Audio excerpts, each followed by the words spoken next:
Bismillahirrahmanirrahim. Assalamualaikum warahmatullahi wabarakatuh. Pada video kali ini kita akan membahas terkait dengan pengkajian keperawatan paliatif. Ini adanya di mata kuliah keperawatan paliatif di semester 6. Oke, sebelum kita pelajari terkait dengan pengkajian keperawatan paliatif, sebaiknya kita pahami dulu apa itu keperawatan paliatif.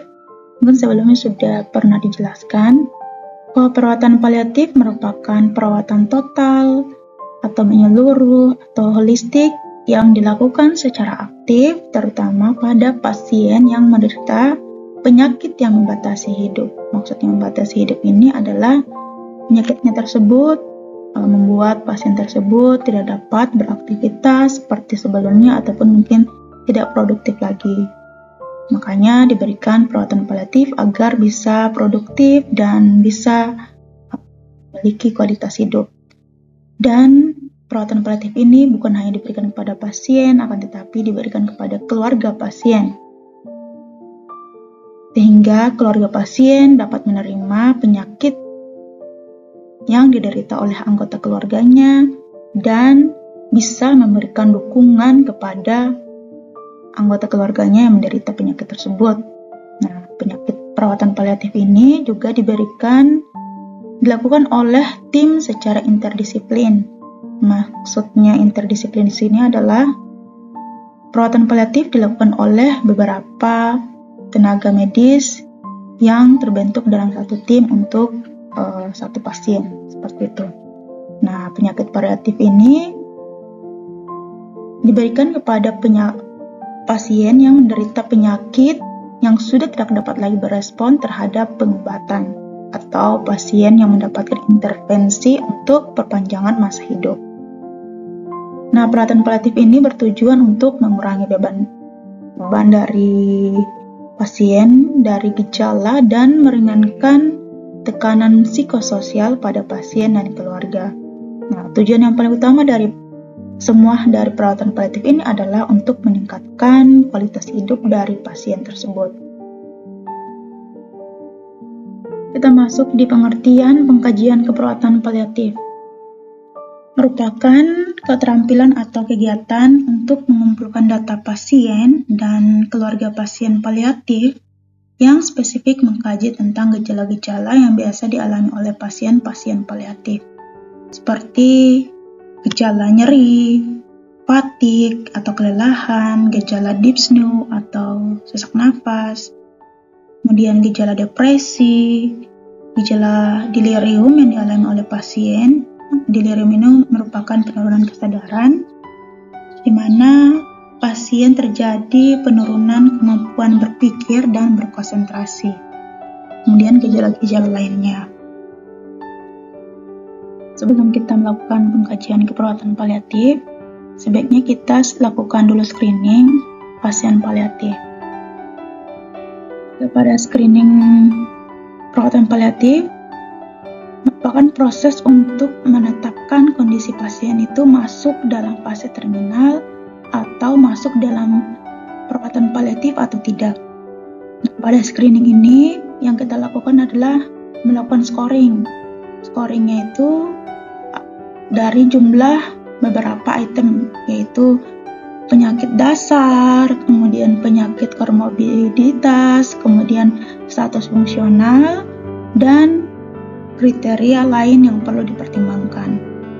Nah, jika nilai lebih dari 4, maka perlu konsultasi dengan tim paliatif. Petunjuk scoring yaitu 0-2, jika nilainya 0-2 tidak perlu dilakukan intervensi paliatif.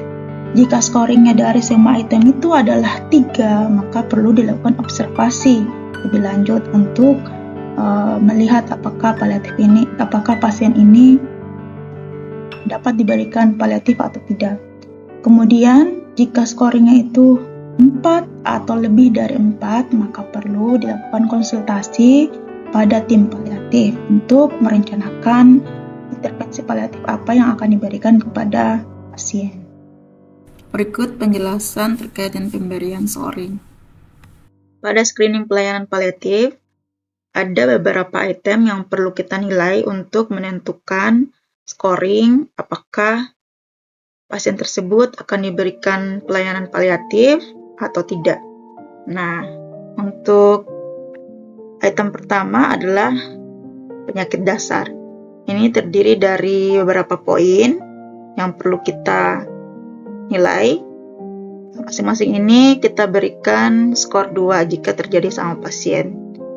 Jadi kita lihat dari kondisi pasien. Apakah pasien itu menderita kanker stadium lanjut atau tidak. Jika iya, kita beri skor 2. Jika tidak, kita tidak kasih poin. Seperti itu. Kemudian lanjut di item penilaian kedua, yaitu terkait dengan penyakit komorbiditas. Ini juga ada beberapa poin penilaian.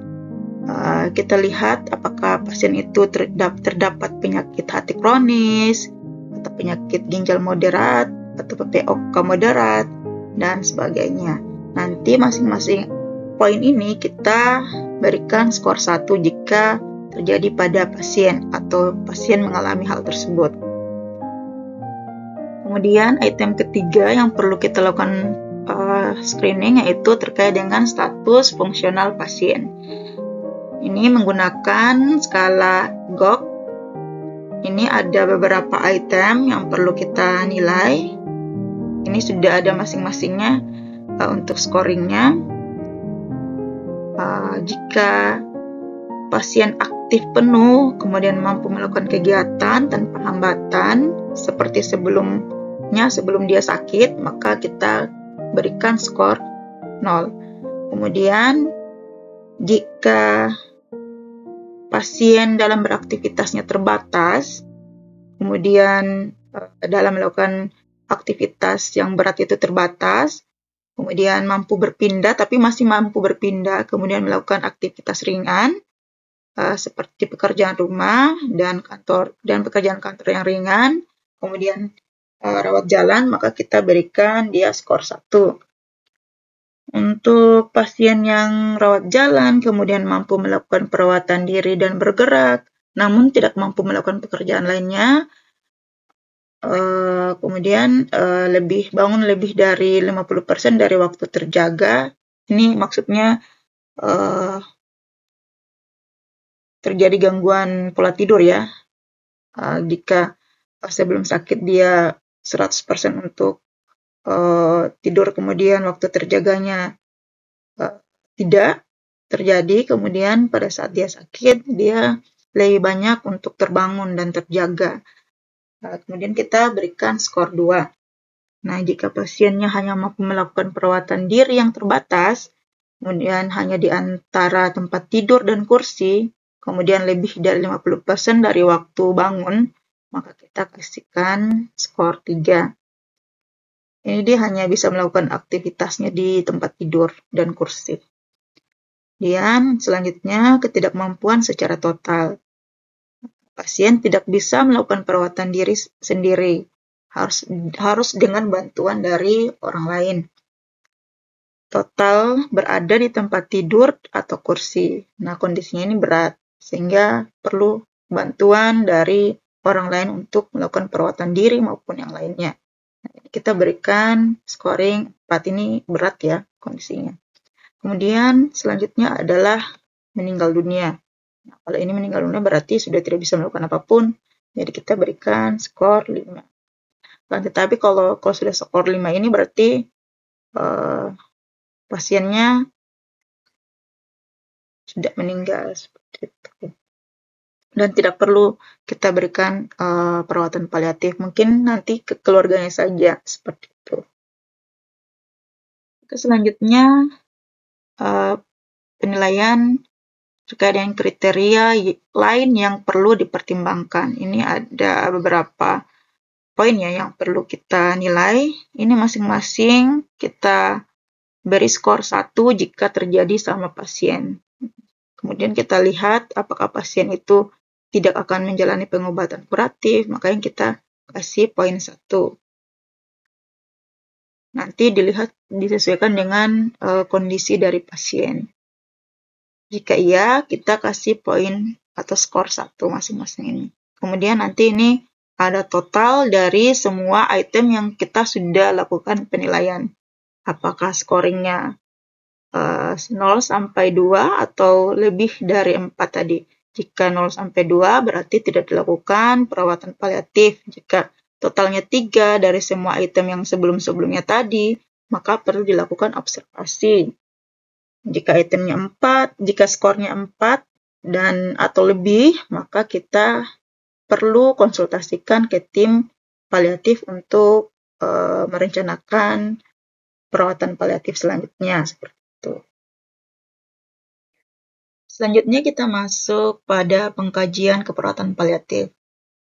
Pengkajian keperawatan paliatif pada umumnya hampir sama dengan pengkajian keperawatan secara umum pada pasien-pasien lain. Tetapi perbedaannya adalah pada item masing-masing pengkajian. Ada beberapa spesifik pengkajian yang akan dilakukan kepada pasien paliatif sesuai dengan gejala yang dialami oleh pasien paliatif. Yang pertama adalah yang kita lakukan anamnesa. Pada anamnesa ini adalah kita melakukan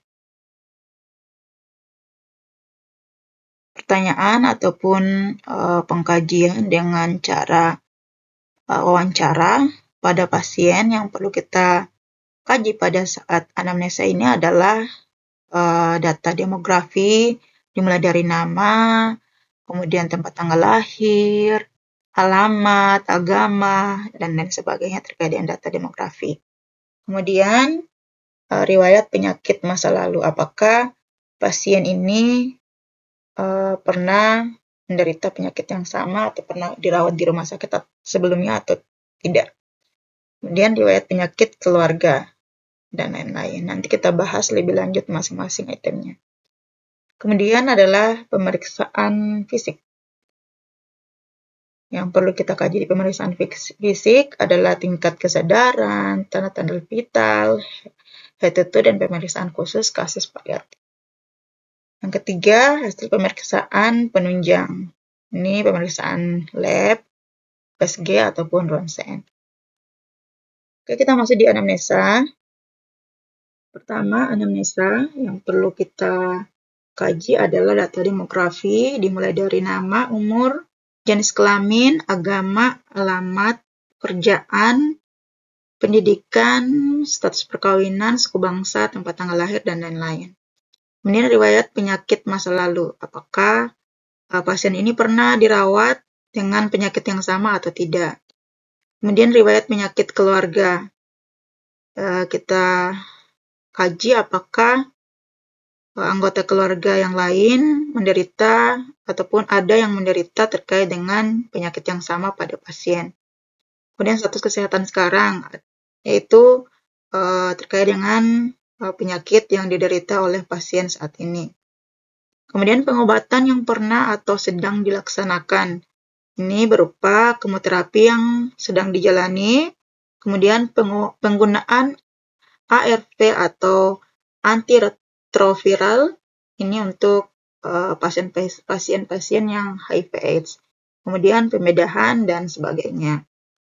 Kemudian yang perlu kita kaji selanjutnya adalah cairan dan sirkulasi.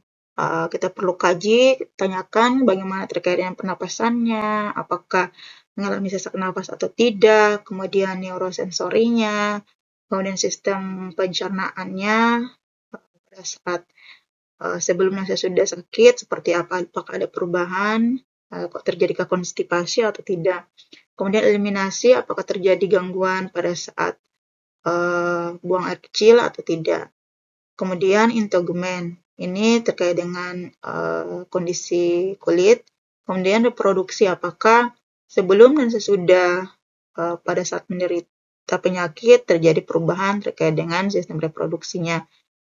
Kemudian sistem mobilisasinya, apakah dia terjadi kelelahan pada saat beraktivitas atau tidak, mobilisasinya masih sama sebelum sakit ataupun sudah sakit ataupun tidak.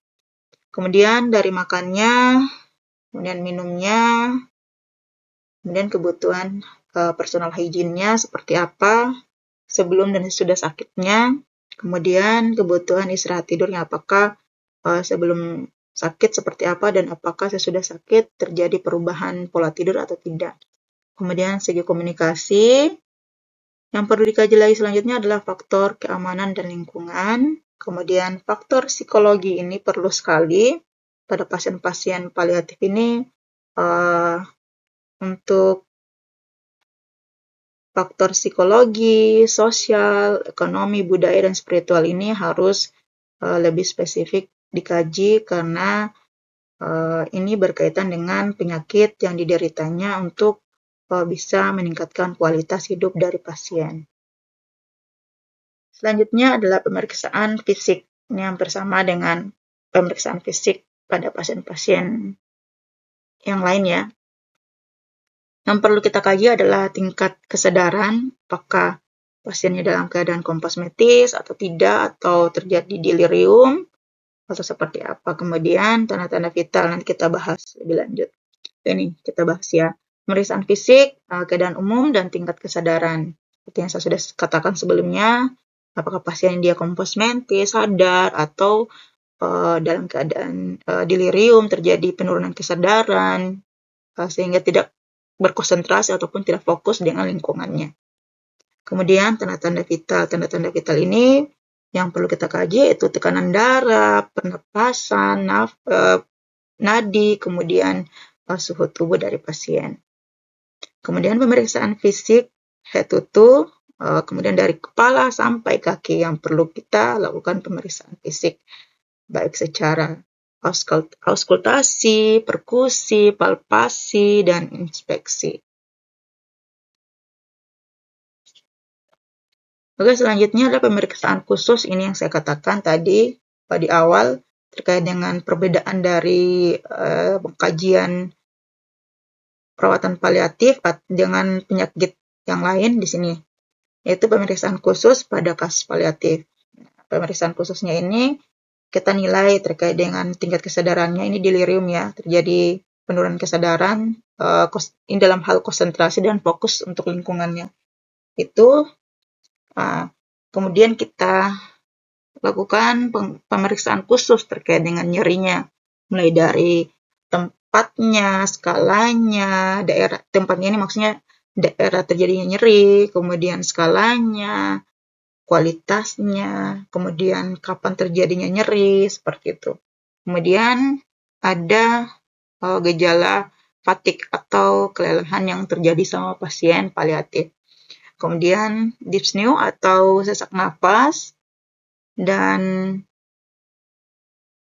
pengkajian terkait dengan luka, jika ada luka, seperti sama ini ya, ada stoma, dekubitus.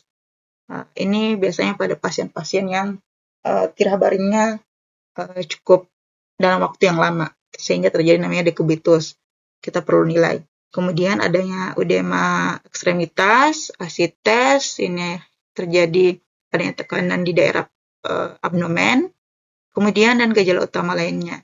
Nah, masing-masing gejala pemeriksaan khusus kasus paliatif ini untuk menilai gejala-gejala yang saya sudah sampaikan tadi, ini ada instrumennya masing-masing, dan instrumennya itu ada beberapa, bukan cuma satu. Nanti silakan dicari, insya Allah nanti ada terkait dengan masing-masing instrumen dari gejala-gejala ini yang sudah valid, yang sudah pernah diteliti, sehingga itu bisa dilakukan ataupun diterapkan pada saat melakukan pengkajian khusus pada kasus paliatif, seperti itu.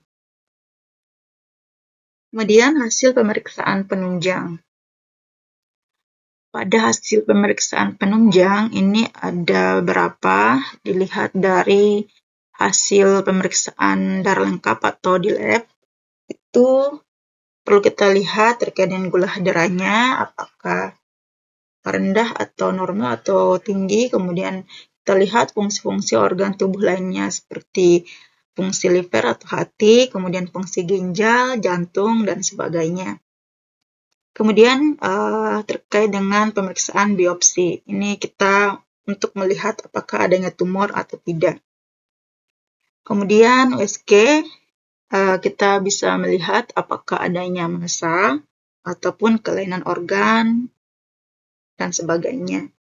Kemudian ronsen. Ini bisa dilakukan untuk menunjang hasil pemeriksaan ataupun pengkajian keperawatan paliatif. Oke, mungkin itu saja untuk pengkajian perawatan paliatif. Semoga bermanfaat. Akhir kata, saya ucapkan wabillahi taufiq wal hidayah. Wassalamualaikum warahmatullahi wabarakatuh. Sampai ketemu di video berikutnya.